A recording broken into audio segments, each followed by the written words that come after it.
Why did I get to live? Why did I get to live? Tanya Reagan has asked herself that question many times over the years, and time has given her an answer. I can maybe be a voice of hope to someone else. Her journey of healing began after 12 years of an emotionally and verbally abusive marriage.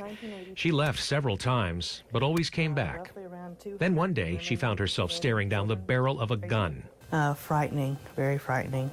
Because there was no physical violence, she admits she made excuses for her husband.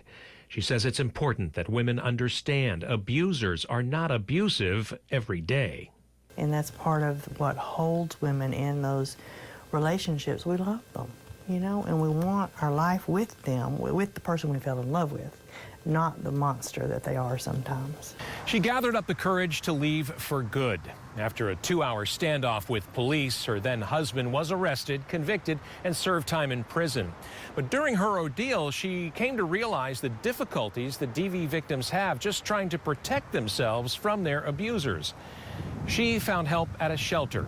She learned how to help herself, essentially. She says that saved her life. I know without a doubt, had I not received shelter services, I don't think I would be here talking with you today. She turned her pain into purpose. She's now the manager of Hope Place, a domestic violence shelter in Huntsville operated by Crisis Services of North Alabama. It's a mission and a calling. Her vision for the shelter is simple. Hope. And they can start beginning to learn that they're not alone. No, unfortunately, they are not. More than 10 million people have their lives torn apart by domestic violence every year. 1 in 4 women are victims of severe physical abuse. 1 in 5 domestic violence cases involve a weapon. Many lose their lives. So this is a real problem that affects all aspects of society. Kurt Lindsley is the president of the Crisis Center's Board of Directors. He says even though the number of DV cases is coming down, there is still a stigma, a lot of guilt and shame that their organization is trying to undo. Focused on helping to raise awareness about the problem, to educate people, to help people learn where they can go to get help. That help starts with a simple phone call. This is the call center at Crisis Services of North Alabama. There is somebody manning these phones 24/7.